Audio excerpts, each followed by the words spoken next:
안녕하세요. 반갑습니다. 오늘은 회원 설문조사에서 1위를 차지한 MGK를 보겠습니다. MGK는 최근 QQQ보다 높은 수익률을 냈는데 수수료는 훨씬 더 낮아서 주목을 받고 있습니다. 저번 QQQ 대 SPYG 비교 영상처럼 먼저 MGK의 알고리즘을 정확히 분석하고 10가지 항목에 기반한 비교를 통해서 어떤 경우에 어떤 ETF를 투자하는 게 좋을지 살펴보겠습니다. 그리고 영상 말미에는 MGK에 대한 오해를 풀어볼 예정이니 잘 따라와 주세요. MGK는 2007년 12월에 출시된 패시브 ETF로 지금까지 약 14년 운영됐습니다. 수수료는 0.07%로 낮은 편에 속하며 운용 규모는 약 15조 원으로 무난한 사이즈네요. 분기마다 지급되는 배당금의 수익률은 고작 0.4%로 매우 낮은데요. 아무래도 고성장 중심 ETF여서 그렇습니다. 투자항 종목 수는 104개로 99%가 라지캡인데 역시나 99%가 모닝스타가 구분한 성장, 혼합주 카테고리로 분류될 정도로 대형 성장주에만 집중하는 펀드입니다.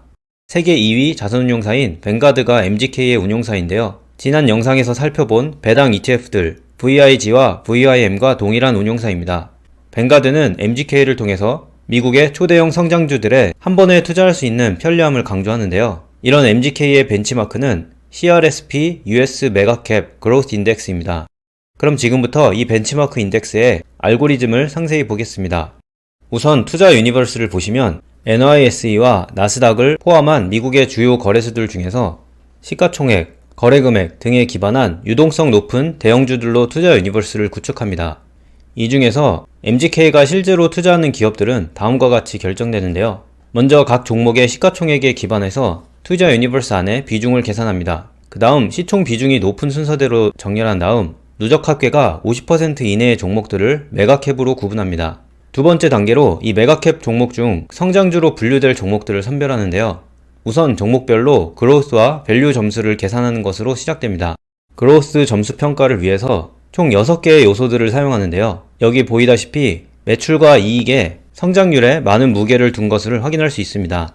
각 평가 요소에는 이렇게 가중치를 부여해서 그로스 종합 점수를 산정합니다. 개념적으로 다시 설명드리면 과거의 실제 성장률, 미래 성장을 위한 투자와 효율성, 그리고 미래 성장률에 대한 예상값을 조합한 방식이죠. 그 다음으로 밸류, 즉 가치 점수 산정을 위해서 이렇게 5가지 수치들을 계산하는데요. 일반적으로 볼 수 있는 거래 배수들과 배당 수익률이 고려되고 있으며 여기에도 마찬가지로 각 평가 요소에 이렇게 가중치를 부여해서 종합 점수를 산정합니다. 이렇게 각 기업마다 계산된 성장과 가치 점수를 활용하는데 MGK는 성장 중심 투자를 위해서 성장 점수는 높고 가치 점수가 낮은 종목들에 투자합니다. 각 종목의 편입 비중은 시가총액을 기준으로 결정되고 산업별 가중치 제한이 아예 없습니다. 그리고 MGK는 매 분기마다 이 과정을 거치면서 포지션을 조정합니다. 정리하자면 MGK는 미국의 초대형 기업 중 앞으로 성장성이 높을 것으로 기대되며 거래배수가 높은 종목들을 선정하는데요. 한 가지 아쉬운 점은 거래배수가 높을수록 투자될 가능성이 올라간다는 건데 이에 대한 효과는 뒤에서 더 자세히 살펴보겠습니다.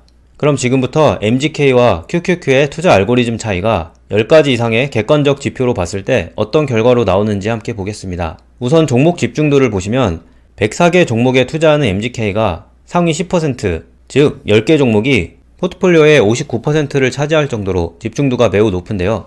그런데 QQQ도 역시나 상위 종목 집중도는 높은 편이기 때문에 MGK와의 차이는 거의 없다고도 볼 수 있습니다. 그리고 두 ETF가 보유 중인 종목들은 몇 개만 제외하고는 굉장히 유사한데요. 예를 들어 QQQ는 저번 영상에서 설명드린 대로 나스닥에 상장된 종목만 투자하기 때문에 MGK가 투자한 홈디포, 비자, 월트 디즈니 같은 뉴욕 증권 거래소에 상장된 종목들은 보유하지 않는 거죠. MGK의 섹터 비중은 S&P 500과 비교했을 때 IT 비중이 56%로 압도적으로 높고 헬스케어, 금융, 통신서비스, 산업재 등의 비중은 낮습니다. 그리고 QQQ와 비교해보면 MGK는 IT, 통신서비스, 산업재, 필수소비재 부분에서 비중이 좀 더 낮고 경기소비재, 금융, 부동산, 원자재에서는 비중이 높았습니다. 하지만 큰 그림에서는 섹터 분산도 측면에서 차이는 크지 않아 보입니다. 그래서 양측에 점수를 부여하지 않았고요. 그럼 이번에는 과거 배당 성적으로 비교해 보겠습니다. MGK의 한 주당 배당 금액은 2009년 이후 2.2배 상승했지만 최근 2017년 이후로는 배당금이 오히려 감소하는 부진한 모습을 보여주고 있는데요. 동일한 기간 QQQ의 배당금은 8.3배나 상승했기 때문에 배당 성장에서는 QQQ가 확연한 승자입니다. 두 ETF의 배당 수익률은 최근 거의 동일한 값을 보이고 있고 사실상 현재의 배당 수익률은 크게 의미가 없기 때문에 동점으로 두겠습니다. 그렇다면 주가 수익률은 어땠을까요? 두 ETF 모두 배당보다는 주가 상승 여력이 쟁점인 성장 ETF들이기 때문에 여러가지 기간을 비교해봤습니다. 먼저 출시 이후부터 현재까지의 MGK 연평균 수익률은 12%이며 최근 10년은 18%, 최근 5년은 24%로 매우 좋은 성적을 기록했습니다. 특히 MGK는 최근 1년 동안 QQQ보다 높은 수익률을 기록하면서 현재 투자자들의 인기를 얻고 있는데요. 하지만 출시 이후부터 긴 기간을 보시면 여기 보이는 보라색 선의 QQQ보다 MGK가 저조한 성적을 내고 있습니다. 그리고 이 결과는 최근 10년 그리고 5년 주가 수익률을 봐도 역시나 QQQ가 더 좋은 모습입니다. 즉 최근 1년간 MGK 성적이 더 좋았던 건 단기적인 형상으로 보이기 때문에 QQQ에 점수를 부여했고요. 이번에는 총 수익률을 비교해보면 MGK 출시 후 배당 금액을 모두 Z자한 경우 총 수익률은 연평균 13%, 2009년 금융위기 이후에 투자했다면 18%, 그리고 공격적인 상승장이 가속화된 2016년 이후로는 22%라는 매우 좋은 수익률이 나옵니다. 하지만 과거 14년을 QQQ와 비교해본다면 거의 모든 경우 QQQ의 총 수익률이 더 높았는데요. 이러한 압도적 우위가 타이밍에 의한 우연의 일치인지 보기 위해서 매년 1년간의 총 수익률을 끊어서 계산해 봤는데요.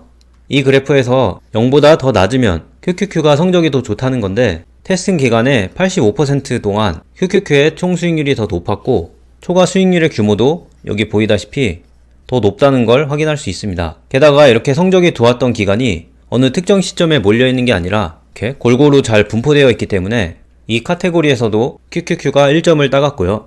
그럼 이번에는 거래 배수를 보겠습니다.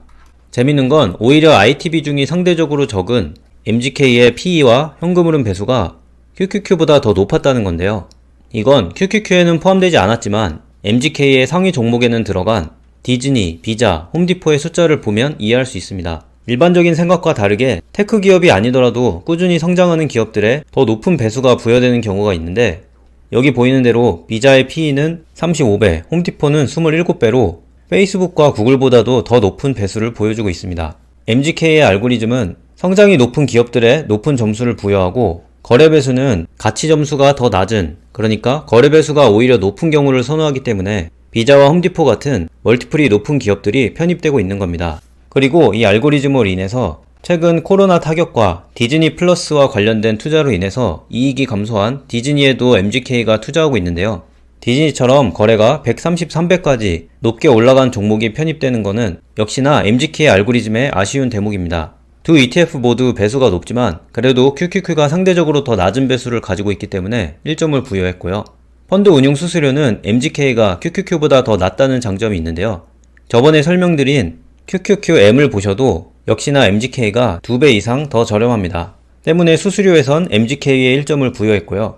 QQQ의 운용 규모는 200조 원으로 MGK보다 훨씬 높으며 거래량도 약 200배 크기 때문에 규모나 유동성 측면에서는 QQQ에 1점을 부여했습니다. 그리고 마지막으로 QQQ의 운용기간은 20년 이상으로 MGK보다 더 많은 경기 사이클을 반영했기 때문에 1점을 더했고요. 이렇게 점수로 보면 1대6으로 QQQ가 압도적인 점수를 받았습니다. 큰 그림에서는 어떻게 보더라도 QQQ가 MGK보다 더 좋은 수치들을 보여주고 있습니다. 이번 비교 분석은 많은 구독자분들이 댓글로 요청해 주셔서 진행하게 되었는데요. 이 두 개의 ETF 모두 현재 IT 비중이 높은 고성장 펀드들이고 현재 상위 종목들이 거의 같아서 매우 단순하게 이 두 개 ETF가 거의 동일한 ETF다 이렇게 보는 분들이 많이 계시더라고요. 심지어 어떤 분은 MGK의 수수료가 더 낮기 때문에 같은 거면 그냥 MGK를 사겠다 이런 얘기도 하셨고요. 하지만 매우 중요한 포인트는 이 두 개의 ETF는 비슷하지 않은 정도가 아니라 완전히 다른 ETF라는 겁니다. 저희 채널을 꾸준히 보신 분들은 이미 깨달으셨겠지만 이 펀드들의 투자 알고리즘은 완전히 다르기 때문이죠. 먼저 투자 유니버스만 봐도 MGK는 미국 주식 전체에서 종목을 선정하는 반면 QQQ는 나스닥에서만, 그것도 나스닥의 특정 파트에서만 주식을 선정합니다. 또한 종목을 선정할 때 MGK는 여러 방법으로 성장과 가치 요소를 직접 계산하는 알고리즘을 가지고 있는 반면 QQQ는 단순하게 상위 종목들을 편입합니다. 그런데 이런 차이들에도 불구하고 어쨌든 지금 당장의 상위 종목들은 매우 비슷한데요. 이런 경우 너무 현재 모습에만 집착하지 않고 과거부터의 흐름을 보시면 됩니다.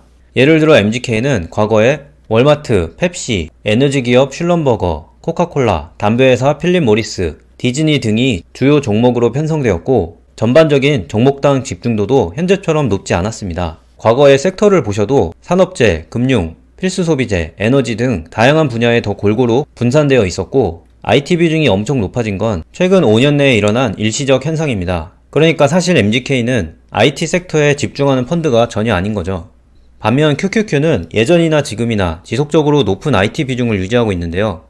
저번 교육 영상에서 설명드린 대로 최근 미국 IT 섹터의 버블론이 화두가 되고 있는 시점에서 MGK는 IT에 집중 투자하면서 불확실성을 자체적으로 증가시켰다고도 볼 수 있습니다. 그리고 MGK의 알고리즘 자체를 평가하자면 성장 지표에 모멘텀이 없다는 건 SPYG보다 좋아 보이지만 다른 요소들에는 장단점이 있어 보입니다. 하지만 조금 더 명확한 알고리즘의 문제는 가치 요소들을 이렇게 계산하고 나서 거래 배수가 높은 경우를 오히려 선호한다는 거죠. 이걸 풀어서 설명하면 상식적으로 제가 만약 명품을 사고 싶다면 기왕이면 더 싼 거를 선호하게 되겠죠.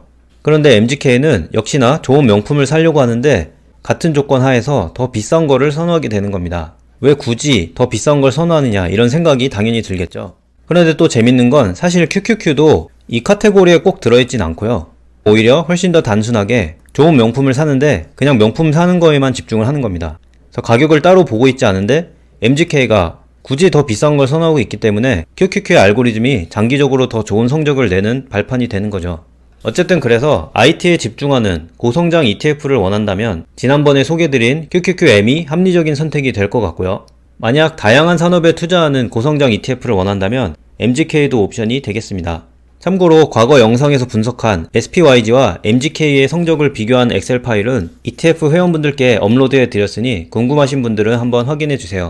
그럼 이제 마지막으로 MGK의 장단점을 정리해 보겠습니다. 먼저 장점은 높은 주가 수익률, 더 넓은 투자 유니버스, 그리고 다양한 섹터 편입 가능성이 있고요. 단점으로는 조금 치명적이었던 종목 선정 알고리즘 이슈, 그리고 그로 인해서 나타난 높은 거래 배수와 낮은 배당 수익률들이 되겠습니다. 오늘도 공부하느라 수고 많으셨고 다음 영상에서 또 뵙겠습니다. 감사합니다.